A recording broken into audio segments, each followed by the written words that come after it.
In Luke 24, we read about Mary Magdalene and the other women going to Jesus' tomb on Sunday after the crucifixion, fully expecting to find Jesus' dead body. But the tomb was empty. They ran back and told the disciples. The text says Peter ran to the tomb and found nothing but the linen used to wrap Jesus' body. Peter was amazed and wondered what had happened. So has everyone else in history. The empty tomb has been one of the best arguments for the truth of Jesus Christ. Many have committed their lives to Christ based on the evidence for the resurrection. Many consider Sir William Ramsay to be the greatest archaeologist of the 19th century. Ramsay became a devout Christian, but he set out originally to disprove the resurrection. But after examining the evidence, he concluded that Jesus Christ really did rise bodily from the grave. When I was a college student, I read a book by a lawyer, Frank Morrison, who also set out to disprove the resurrection, but ended up believing it. His book was entitled, Who Moved the Stone? And it is still one of the most important questions to ask humanity. In our day, many of you know the name Lee Strobel, who had the same experience as the others. He was an atheist who, after investigating it, decided the resurrection really happened. The list goes on and on. Jesus was crucified on Friday afternoon and was buried before sundown. The following Sunday, the tomb was empty. What happened to Jesus?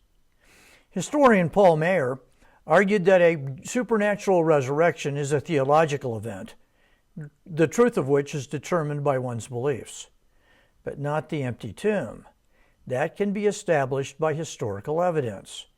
And all the historical sources agreed the tomb was empty. So we can now turn to the question, why was it empty? Down through the centuries, there have been three broad, basic explanations. First, the disciples stole the body. This theory actually appears in the New Testament itself, in Matthew 28:13. It was the accusation the Pharisees made. Sometime after Jesus' death, Peter, James, and John, according to the Pharisees, snuck over and took Jesus' body out of the tomb, hid it, and then came forward declaring he had risen.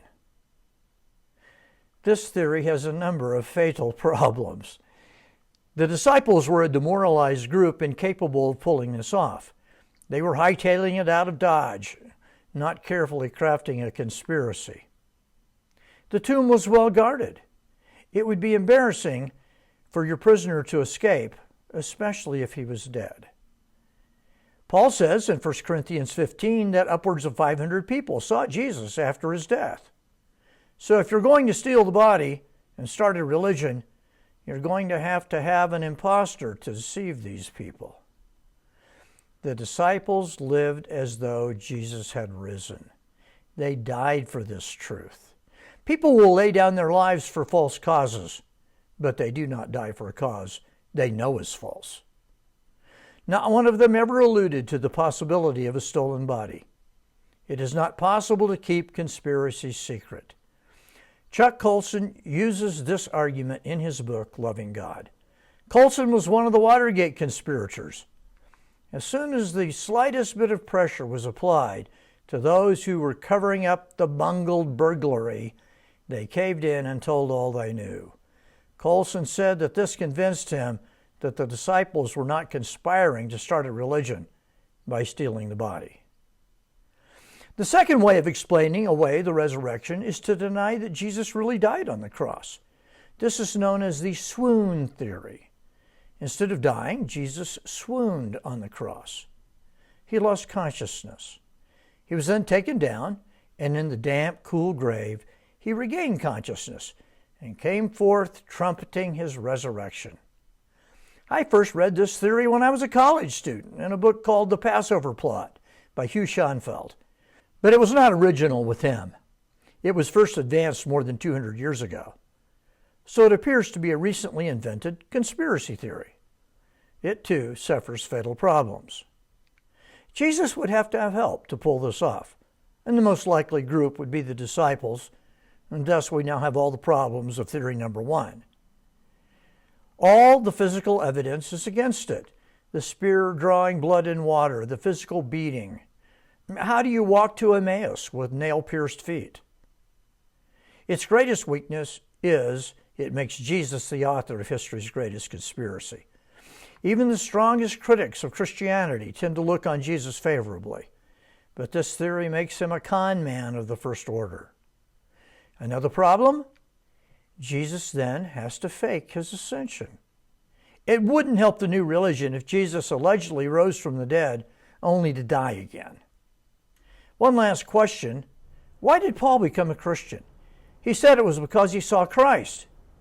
If Jesus didn't really rise from the dead, then Paul is badly mistaken thinking he had seen Jesus. He lived a heroic, sacrificial life based on a lie. I think that's absurd. Third and finally, the best explanation, Jesus was supernaturally raised from the dead by the power of God. This theory fits the evidence better than the others. It is rejected primarily because it requires one to fall on his knees before the Lord, and most people don't want to do this. The evidence against it is an ingrained hostility toward the supernatural and the Christian faith. However, the theory has some major strengths. It accounts for Sunday worship. Why was the entire week of the world reoriented?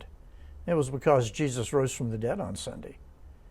It accounts for our own changed lives. We are transformed by the resurrected Christ, not the memory of a person now dead. Most importantly, it counts for the growth and power of the Christian church, which is the most important event in the history of the human race.